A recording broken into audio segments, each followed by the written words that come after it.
The first time you see her, you're lost. Not metaphorically, actually lost. Standing in the middle of Yoljiro at 11 at night, with a phone that's dead, and a map you can't read, and a growing suspicion that you took a wrong turn somewhere near the third identical convenience store. The alleys here don't run in straight lines. They fold into each other like something designed by someone who enjoyed watching foreigners panic. You're not thinking about romance. You're thinking about whether you'll ever see your hostel again. Then someone taps your shoulder. She's standing there in an oversized coat, holding 2 cups of convenience store coffee like she bought one for a stranger before she even decided to help him. "You look lost," she says in English. "That's better than yours. Where are you trying to go?" You tell her. She studies you for a second the way you'd study a puzzle that isn't hard, just unfamiliar. Then she starts walking and says, "Come on," and you follow because you don't have a better option, and because something about the way she moves makes you trust her immediately, which you'll later realize was probably a mistake. The good kind. She walks fast. She talks faster. She narrates the city as you pass through it. This used to be a printing district. This alley smells like soup because it's always smelled like soup. Nobody knows why. She hands you the second coffee without asking if you want it. You didn't. You drink it anyway. When you reach the main road, she points you toward your hostel and turns to leave, and you say, "Wait." And she stops. And you realize you have exactly 1 sentence to justify her staying. "Can I buy you a coffee that isn't this one?" you say. She looks at you for a long moment, the kind of look that's doing math you can't see.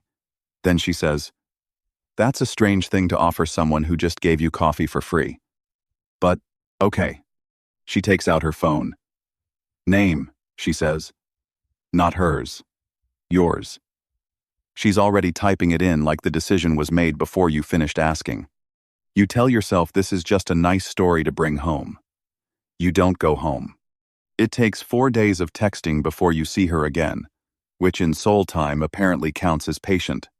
She picks the place, a small bar in Yoljiro with no sign, the kind you'd walk past 100 times without knowing it existed.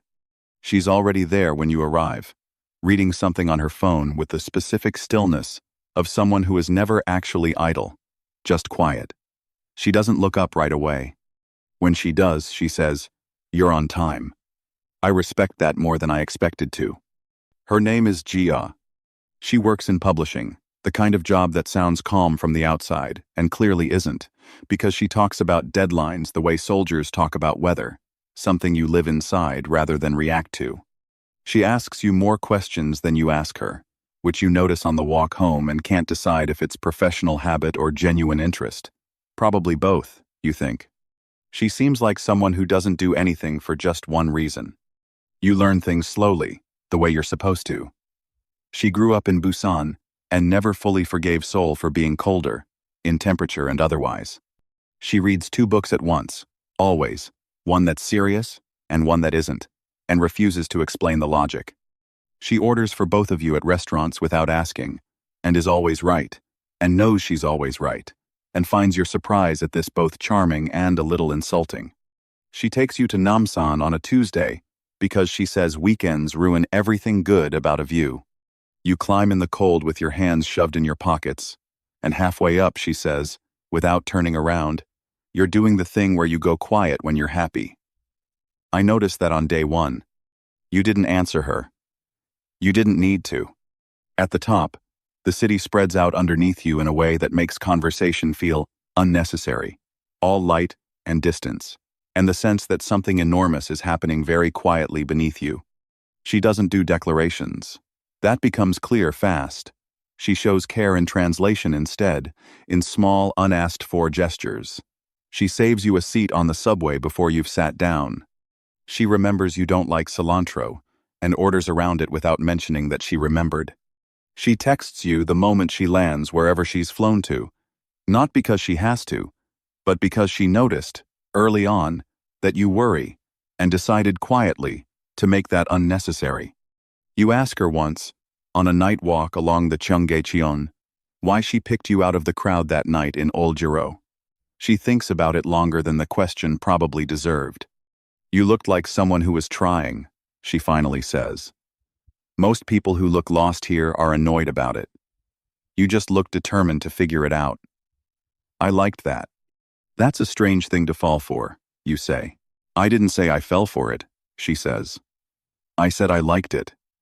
Then, after a pause, the corner of her mouth giving her away. But sure, both things can be true. Dating her in Seoul means learning a second language of unspoken rules.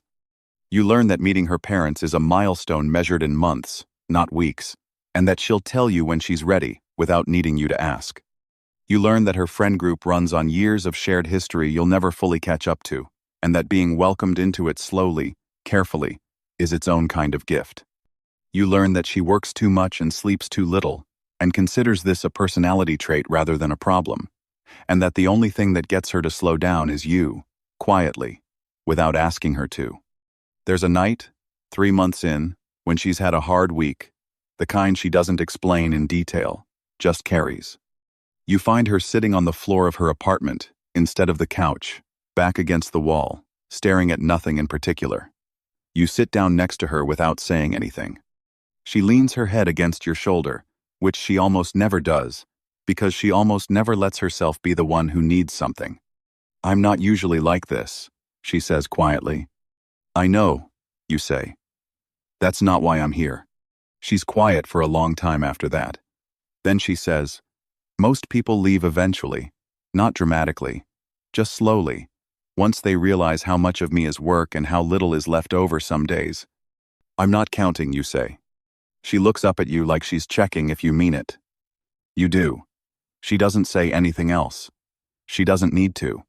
Her hand finds yours on the floor, and she holds it the way she does everything else, deliberately, like she's already decided this matters, and isn't interested in pretending otherwise. Outside, Seoul keeps going the way it always does, loud and neon and endlessly awake, completely indifferent to the two people sitting quietly on an apartment floor deciding, without saying it out loud, that this is the thing they're choosing. She doesn't do declarations. You've stopped needing them,